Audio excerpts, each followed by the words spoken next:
All right, Gilbert, do you want to come up and introduce our program? Well, before we do that, remember I'm going to ask you a question about the history from last week's program or newsletter. So along that line, okay, here's the question. What was the theme of the 1956 Ladies' Night? TV shows. That's close enough. All right. Get on up there, Andy. He's going to be very popular at the office. It's a gift certificate to There you go. the donut place.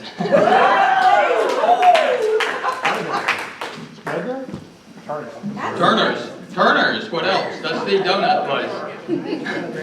Okay, so I'm going to introduce our speakers. Our first speaker I'm going to introduce doesn't need any introduction, but I'm going to introduce her anyway. Judge Heather Doyle was president of this club in 2017-2018. She served as an assistant state attorney for many years, and in 2019 was appointed Manatee County Judge and was re-elected last year to a full term. She has been an outstanding judge and will be with us again this fall when we have all 4 female county judges here for a program. Doesn't that sound fun? And then now let me introduce Donna Rhodes, who's with her, and John is with the 12th Judicial Circuit. She's been with the circuit for 31 years, holding a variety of positions, and last year she became the Public Information Officer and has been invaluable during the COVID-19 pandemic by successfully communicating health and safety protocols and information about the courts with jurors, the public, and the media. And this has changed with circumstances almost daily. And so in addition to the many projects she works on, the project you're going to hear today is going to be one of those. So, Judge and Donna. Hi everybody. Thanks for inviting us. This is a bit of a civics lesson, so I apologize if some of it might seem a little familiar to you. So I'm going to start the screen share for everybody at home.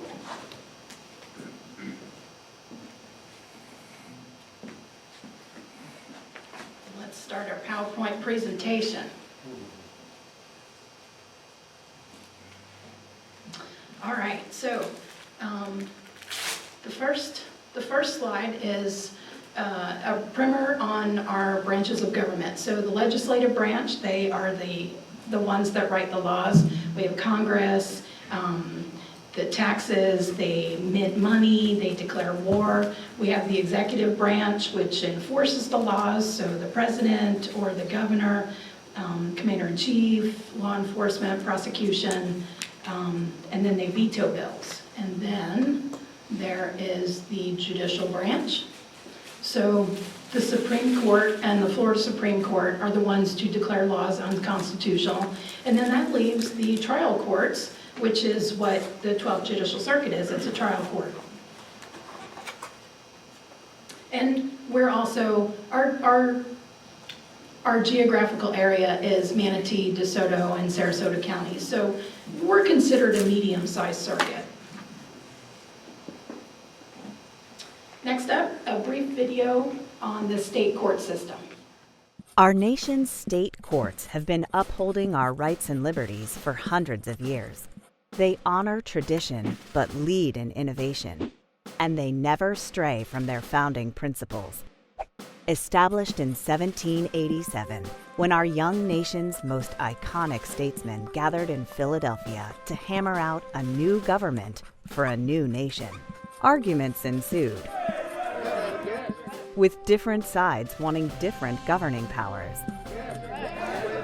But one principle was shared by every person in that room: a guarantee of individual rights and liberties in the new United States of America. And how would these rights forever be protected? Through an unbiased judicial system that would review the actions of the executive and legislative branches of government. Should either of these branches meddle with any of our individual liberties outlined in the newly minted Constitution, people could come to the courts to be heard. Today, nearly 250 years later, the courts still have our backs. Yet when we think of the courts, we usually think of the high-profile rulings handed down by the Supreme Court of the United States. But you should know, it's the state courts that do the lion's share of the work. In fact, 96% of all court proceedings take place in state courts, and it's not just criminal cases. Our state courts handle everything from housing disputes to family issues to business transactions. For an institution that does so much for us in our daily lives, it's amazing how little we know about it. Let's take a closer look at our country's state court system and how it works to protect us. Most states operate with different levels of courts, including trial, appellate, and Supreme Courts. Cases begin in a trial court, where civil disputes and criminal cases are filed. These cases can be decided by a jury or by a judge, who make fair and impartial decisions based on facts. Yet our wise founders knew that more would be needed to ensure that the courts remain forever accountable to the Constitution and the law, and not to politicians and special interest groups. So they built in safeguards like the appeals process. If a person believes errors were made in his or her case, they may appeal to a higher level court. The founders also insisted on openness, meaning court proceedings, court records, and judicial decisions are open to the public. The courts stand proud of their unique position of making decisions based on law, not public opinion, of being fair and impartial, of being accountable to the law and the Constitution, and of always being open to the people. And this is exactly what our founders envisioned for us. A government by the people, for the people, and a court system to guarantee that this will never change. To learn more about your state courts, please contact the National Center for State Courts at ncsc.org. I gotta say, the high fives and the eagle sound that happens in that video tickles me inside every time. So this first slide, this first graph explains the 5 levels of the Florida state court system. The 2 top levels are appellate level courts. That's the Supreme Court and the 5 district courts of appeal. The 2 trial level courts are our 20 circuit courts and our 67 county courts. The Chief Justice is the Chief Administrative Officer of the Judicial Branch. And then this next slide shows how cases flow through the court system. So we heard in that video that county courts are considered the lion's share of the courts. That's where the bulk of the cases enter the court system: criminal and civil traffic offenses, landlord-tenant disputes, small claims cases like $8,000 or less, or civil cases up to $30,000. And that's also where Judge Doyle comes in. She hears all of those. So just to give you a bird's eye view, I'll give you an idea first. I want to thank you all for having us today. It feels like coming back home. Thank you. It feels like coming back home. I want to say hi to everybody on Zoom. Hey everybody, miss you all. And so I thought what I would do is tell you a little bit about, I'm a county court judge, as Judge Smith has stated. And let me tell you a little bit about my week this week. I thought that might be helpful, give you kind of a week in the life of a county court judge in the pandemic. So yeah, obviously it's Monday through Friday, early in the morning till, believe it or not, late at night. Yesterday, we in the 12th Judicial Circuit in County Court, we handle civil and criminal cases simultaneously. So what that means is some of my friends, my judicial friends from a bigger county like Hillsborough County, they will have kind of a specialization. So they will have a rotational assignment on just small claims cases, or a rotational assignment on just county civil cases, or even just domestic violence cases in criminal court, or just criminal traffic offenses. Here in Manatee County, because we are a mid-sized county, in county court we handle everything. So for instance, in a month, I would handle small claims cases. Those are anything where one person's suing another person for $100 or $5,000. County civil cases, cases for more amount of money up to $30,000. A lot of landlord-tenant cases and eviction cases. So you might expect that there have been a number of changes during the pandemic, both in being able to get access to the courts, as well as the changes with the CDC orders on how courts are to treat these landlord-tenant cases. So that's something that we handle. And then we handle all criminal cases in misdemeanor court. Those are any criminal cases that are up to, penalty is up to a year in jail. So for instance, this week is my criminal week, okay? So this week, yesterday, well, it's criminal and civil. So in the morning yesterday, I presided over civil cases, county civil cases and small claims cases. So that could be a trial. All of our civil trials, our bench trials in county court are being held by Zoom right now. So I affectionately call my two dogs my court bailiffs at home. And Frosty and Maddie do a great job of protecting me. Sometimes when Amazon comes, there's a slight disruption in the trial because Frosty is not a fan of Amazon coming to the house. And I'm pretty sure he thinks every time they leave that he has gotten them to leave. So I will do that in the morning and then come to court in the afternoon for criminal cases. And we'll talk a little bit about what a criminal courtroom looks like, and Donna will explain that to you. But right now, most of our criminal court appearances are still being done by Zoom, but we have to be in the courtroom. And we have to be in the courtroom because everything needs to be on the record, and we have a clerk, and we have prosecutors and defense attorneys and folks that are representing themselves in criminal court. So we started criminal court at 1:30 and we finished at 7 p.m. today. And that's because of the backlog of criminal cases.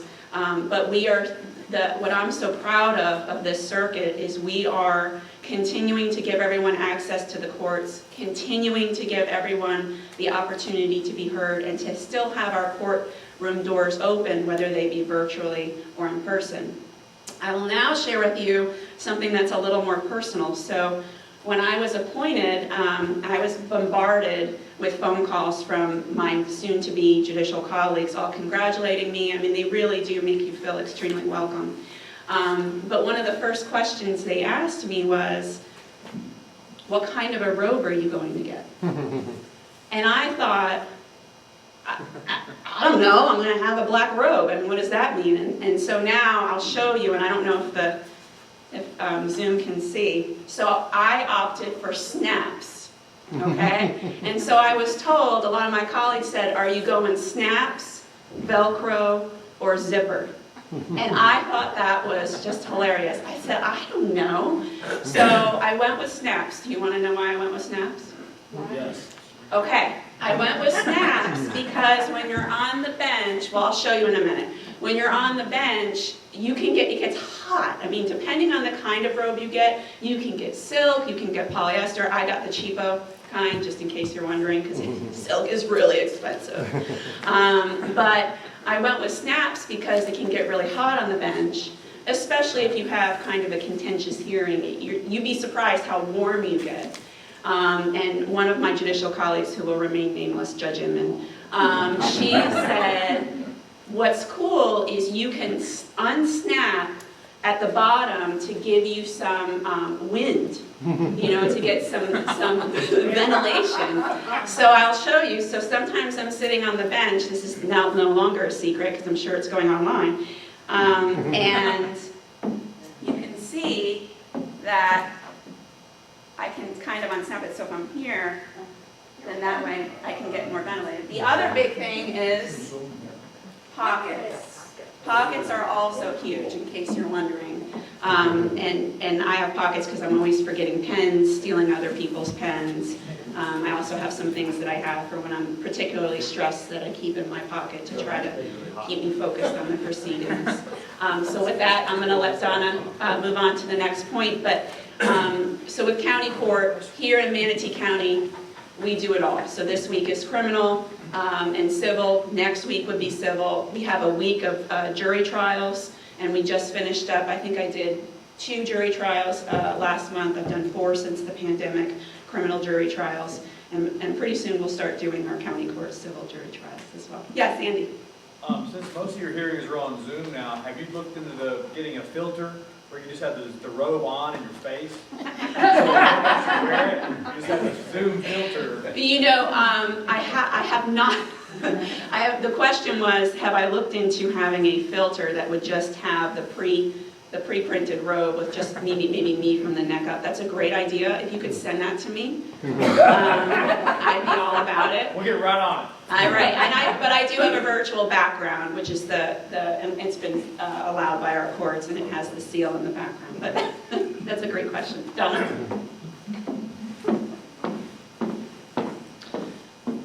Let's see, okay, I think we left off at circuit courts. So those are felony cases where a defendant is going to prison, family law, divorce, child custody, juvenile dependency, delinquency. That's what Judge Smith is doing now, juvenile cases. Civil cases over $30,000, probate, guardianship, mental health. And then lastly, there's the district courts of appeal and the Supreme Court. The Supreme Court hears constitutional questions or matters that are of great public importance, and death penalty appeals. So for numbers, people, I got some numbers up here. 2.9 million are the trial court cases projected to be disposed in fiscal year 2021. So even with the pandemic, the courts are still hearing cases and doing the court's business. Next, we have 250,000. Those are trial court Zoom sessions between March of 2020 and March of 2021. We have 12,676 DCA cases likely to be disposed in this fiscal year. 2,103 Florida Supreme Court cases that are likely to be disposed in this year. And then lastly, 1,905. Those are the orders issued by the Florida Supreme Court in 2020, and 1,900 of those are probably all related to COVID. It's been a very busy year for all of us. Next up, the requisite slide about jury service. Who's been a juror? Anybody? After being in the courts for 31 years, I finally was called to be a juror, and I gotta tell you, I enjoyed the whole process. Being on the other side of it and seeing what happens. And I actually got picked. I didn't think I would. So that was kind of cool. It was a felony case. I enjoyed the experience. It was interesting getting to see it. So what if your life were in the hands of 6 ordinary people? What kind of characteristics would you want to see in those 6 people? The Florida Bar Association defines a jury as a group of people summoned and sworn to fairly evaluate and decide the facts at issue and trial. The courts are relying on ordinary citizens to use common sense to evaluate witness testimony and exhibits during a trial. And because jurors are considered the triers of fact, jury service is a very important civic duty. Ideally, juries should reflect their communities, people working and retirees, people of different genders, racial, ethnic, and social backgrounds. Potential jurors are selected at random by a person's driver license or state ID. To qualify, you have to be at least 18 or older, a U.S. citizen, a legal resident of Florida and their respective county. And of course, because you're getting picked by driver's license, then you have to hold a driver's license or state-issued ID. Jurors serve for the duration of a trial, which is generally 1 day, but could serve for longer. They're also paid for their service if they are not regularly employed or they don't receive regular wages during jury service. They can get a whopping $15 a day for the first 3 days, $30 for the 4th day of service, and each day thereafter. Coming up on becoming a judge in Florida. So trial court judges are elected to serve a term of 6 years.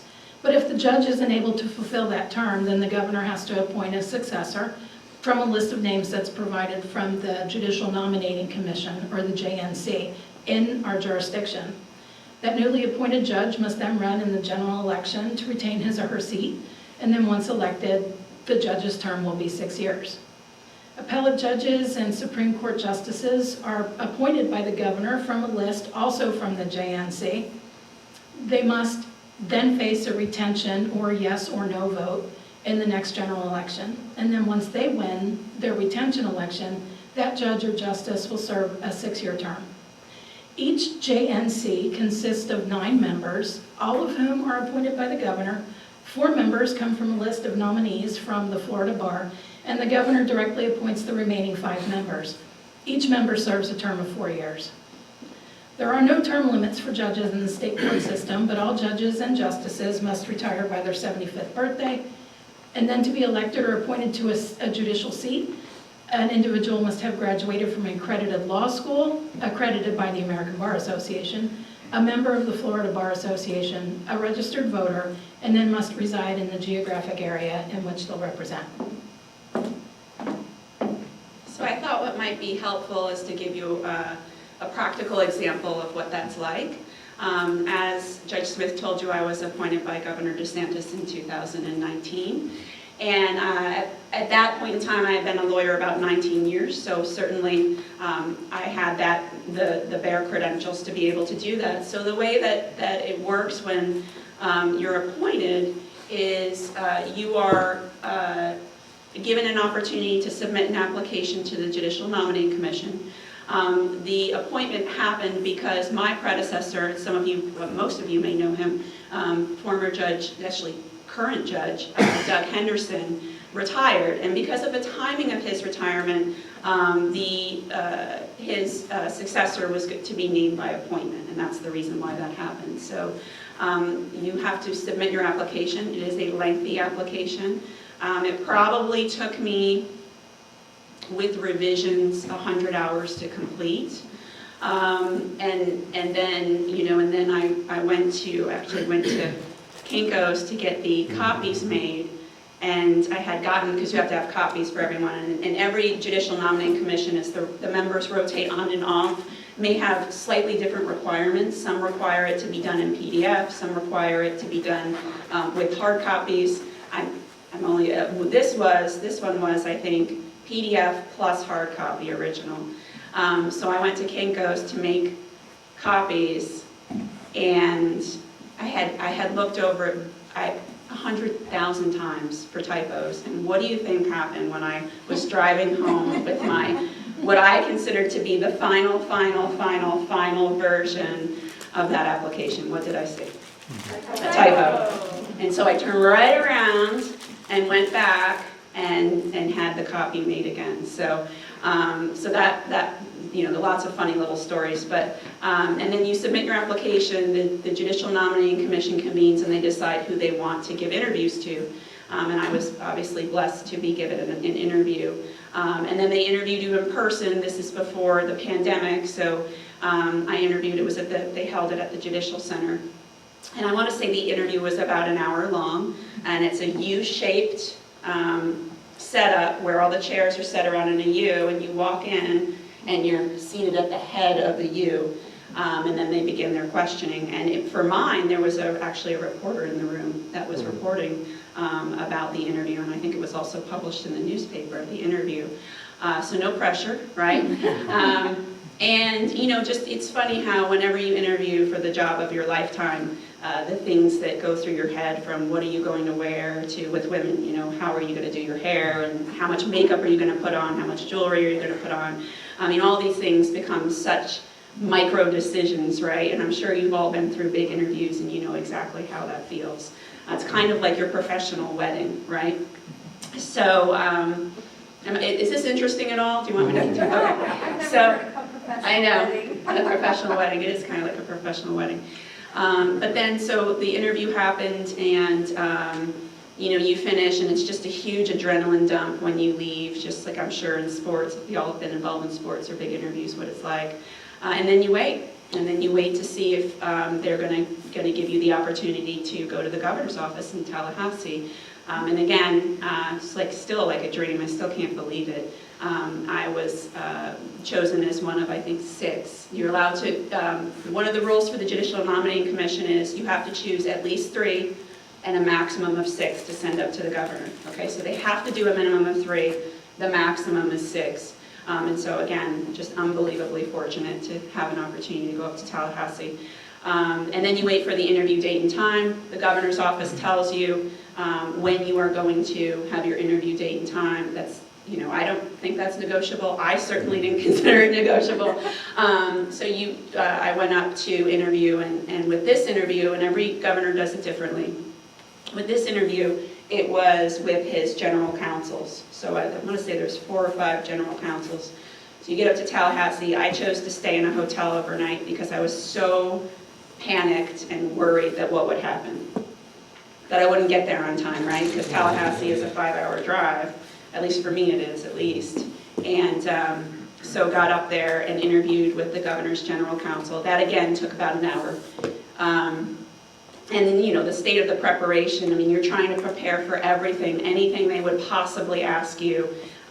It's, extremely challenging. And then all your brains fall out of your head when you walk in the room. And you just hope that it'll come back to you. So, and then at that point, I got home, and it was a few days later, I don't remember how long, that I did get a call back. And this is a little unique to Governor DeSantis, is he wants to interview all of his appointees individually before making a final decision. So they asked me to come back. Of course, I was elated. Still just couldn't believe that it was happening. I did kind of think it was, you always wonder if one of your friends is calling you and saying, ha ha ha, come on up for a second interview. But luckily that wasn't the case. And so I did come back up for a second interview, and I did interview with Governor DeSantis. And actually the interview was in his, I'm assuming his office, in a kind of a segmented area. So went through security and everything, sat down, and unfortunately I think there were some things going on at the Capitol that were not at all related to my interview. And there were 3 other candidates for other circuits that were waiting for their interview, and we sat for 2 hours. So, and they kept coming out and apologizing, and I said, I will wait all day and all night. I don't know if this is an initiation, but I will sit here all day and all night and wait for the interview. And then I did have an opportunity to interview with Governor DeSantis, and 2 of his other general counsels were there, had the interview, and he did offer me the position on the spot, which was really a shock and amazing. So as the appointment process goes, that's how it works. With the election process, obviously it's very similar to any other election that you would see, except the rules are very, very strict on judges, on candidates, on how and what you are allowed to say, much more strict than in a partisan election. So Donna? I just started a podcast with judges. It's called Fast 5. Check it out. It's on our website. But coming up with questions to ask the judges is very challenging. You'd be surprised what you can't ask them. So anyway, I kind of understand. Let's move on to our next slide, which is the 12th Circuit's mission, vision, and values. So our circuit's mission is to attain justice for the individual and society through the rule of law while providing equal access for all. Its vision is to maintain the independence of the judiciary while strengthening relations with the public, the bar, and the other branches of government. And its values are to continuously strive to improve, meet or exceed public expectations, and to ensure that all persons are treated with courtesy, dignity, and respect. Some days when people are yelling at you on the phone, it's a little hard to remember that courtesy, dignity, and respect, but those are the 3 things that I am repeating in the back of my head. Next is a bench overview. So we have 36 judges in our circuit. They're considered generalists. They rotate division assignments every 2 to 3 years. That's really the circuit judges. The county judges, because they do both criminal and civil, they don't really rotate unless they move up to the circuit bench. The legend here are the light blue figures are the women's circuit judges, the green figures are the men's circuit judges, the purple figures are the women county court judges, and the red figure is our lone male county court judge.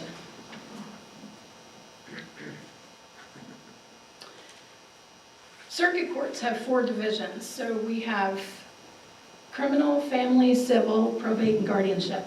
Each division then has an administrative judge that's responsible for the oversight and case management of his or her division. Let's go back. County court judges preside over both criminal, civil. General magistrates and hearing officers, we haven't really talked about them, but they are there to support the family, juvenile dependency, circuit civil, mental health, and county civil traffic divisions. General magistrates and hearing officers are managed by the trial court administrator and are also overseen by their chief judge. They are basically there to save court time. Judges, their time is one of our biggest resources, and they're only one person. So to save time in front of the judge, the general magistrates and hearing officers can move cases through the system a little more quickly. I have a question about that. Yes? What is the qualifications for your magistrate and your hearing officers? They are court administration employees, so magistrates and hearing officers have to be a member of the bar. And a practicing attorney is helpful. I don't know that we could just take someone who's just graduated and not really been in there. I mean, because they're doing the work of a judge. They're listening to witnesses, they're taking in evidence, so I think they have to have some experience under their belt. Next up is the role of court administration. So through the trial court administrator, we provide professional staff support to the judges, and we also handle the business side of the court. So the administrative operations, there's budget and planning, courtroom scheduling, personnel, staff training, technology needs, huge thing right there, our IT department. We also manage and provide essential court resources, case management, court reporting, and when we get to the tour, the virtual tour, we can talk a little bit more about that. Mediation and staff attorneys as well.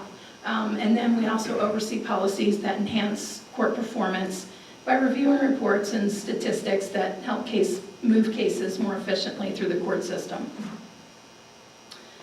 In court, stenographers are the one that capture the spoken word using a stenotype machine. I'm sure everybody has seen it. It translates a version of phonetic shorthand into English. This preserves the court record for purposes of appeal. Court stenographers in Florida must be able to accurately write 225 words a minute. That's based on a national average. Now, some stenographers can write faster than that. I've heard that the Guinness Book of World Record holder has written 360 words per minute. They use specialized software to reduce their notes into a final transcript. An average transcript for a one-day trial is 200 to 250 pages. A week-long trial can be upwards of 1,000 pages. Another service that stenographers provide to the court is real-time transcription. As the stenographer writes on the machine, the notes are then instantly translated into English and then transmitted to the judge. There's also CART services. CART stands for Communication Access Real-Time Translation Services. It's part of an ADA requirement that people who are hard of hearing or deaf, they can also engage in the court process. We have a stenographer sitting there next to them with a laptop set up so that the person who's disabled can then get an instant speech-to-text translation and then be able to be engaged with their hearing. Next up is digital court recording. That's from a central location. Our DCR staff, they're the ones to capture the other statutorily mandated hearings. I say statutorily mandated because taxpayers are the ones that pay for the other recordings. Criminal hearings, family and juvenile, guardianship and probate, civil and family magistrate hearings are all captured by DCR. The staff in Bradenton and Arcadia handle those hearings, and then we have staff in Sarasota that handles Sarasota and Venice. Now for the best part, it's the virtual tour. So this is the outside of our lovely Judicial Center, which took many, many years to get built.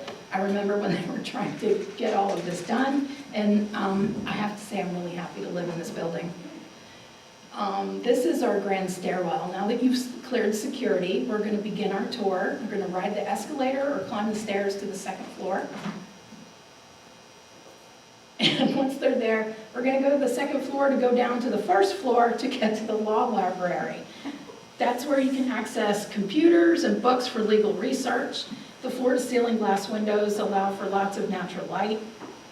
We also have a law library in the Silvertooth Judicial Center in Sarasota. That's also where we have our self-help center. Back up on the second floor, you can see the display boards. They're kind of like an airport terminal. Everybody can check their courtroom assignments or look up their name on the day's docket to find their courtroom. And then we have the Gilbert A. Smith Senior Jury Assembly Room. We officially named it that in February of 2018 to honor the memory of Judge Smith, who served on our bench for more than 40 years. This is our drug court laboratory. That second photo is of the analyzer, the chemical analyzer. It mixes special liquids called reagents with samples that are provided by our treatment court clients. The liquids help detect the presence and levels of illegal drugs in the provided samples. And it's not just drug court clients that come. We also get clients from the Safe Children Coalition, Department of Children and Families. I think even judges can just send people down to the lab. I'm not sure, but I think that's a thing. Only because, you know, people actually do come to court under the influence.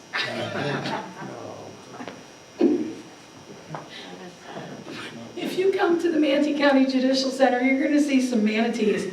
I don't know how this happened, but in 2006, 50 fiberglass sculptures are decorated for the Manatee Menagerie auction to raise awareness to the plight of the West Indian manatee. 3 of those manatees found their home at our Judicial Center. So 2 sculptures, Julia on the top left and Marvelous Manatee on the top right, are on the second floor, and Cosmic Endurance of a Species in center can be found on the 5th floor. We have a children's waiting room on the 3rd floor. It's available to kids who must accompany their parents to court. The room is sponsored by the Manatee County Bar Association's Young Lawyers Division and features a mural by a local artist, toys, books, and other activities to keep the kids engaged and comfy while they wait for the adult stuff to happen.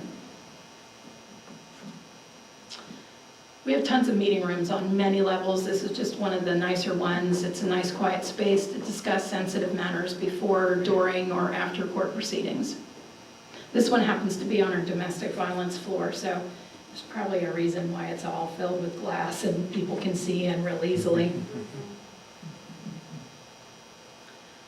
The halls might be empty of kids, but outside our juvenile courtrooms on the 5th floor, their art remains. In 2015, the Manatee County Bar Association's Young Lawyers Division, they received a grant to display artwork by school kids, and the collection is refreshed each year. Also found on the 5th floor is our new parents' room, a private space for new parents who need to nurse their babies. The room is also made possible through a grant from the Young Lawyers Division of the Florida Bar in conjunction with the Manatee Bar Association's Young Lawyers Division. This is what I get to see every day from the 8th floor of the office. The 9th floor looks slightly better, but that's where the judges are, and I can only visit. So anyway, we're looking out over the Manatee River, and it's just lovely. Our town is just lovely. Now we're going to look at an anatomy of a courtroom. So you can see, number 1, the highest part in the courtroom is the judge's bench. Number 2 is the jury box. This particular courtroom has room for 7 jurors in that space, 6 jurors and an alternate. But we also have some courtrooms that have space for 12 jurors and an alternate. Court reporter's table is at number 4.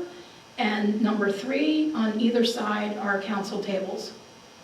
And then the space in between, kind of like where that control panel is on the floor, that area is referred to as the well.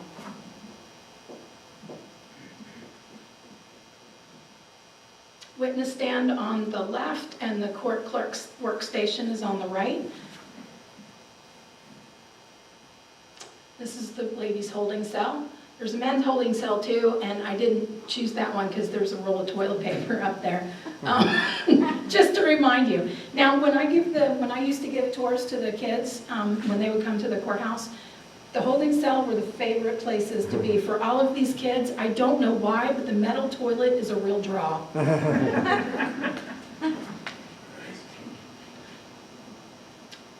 Continuing on with our courtroom, so number 1 is the council's lectern and table. Those can be moved around in position, turn around, talk to the jury, or turn back and argue in front of the judge. Number 2 is the bar, so named because everybody in front of it is a member of the bar. And then number 3 is the gallery, so if you're coming to observe court or you're waiting for your case to be called, that's where we all hang out. And that's it. Please consider following us on social media. Check out our website. It's chock full of really great information, including the Fast 5 podcast.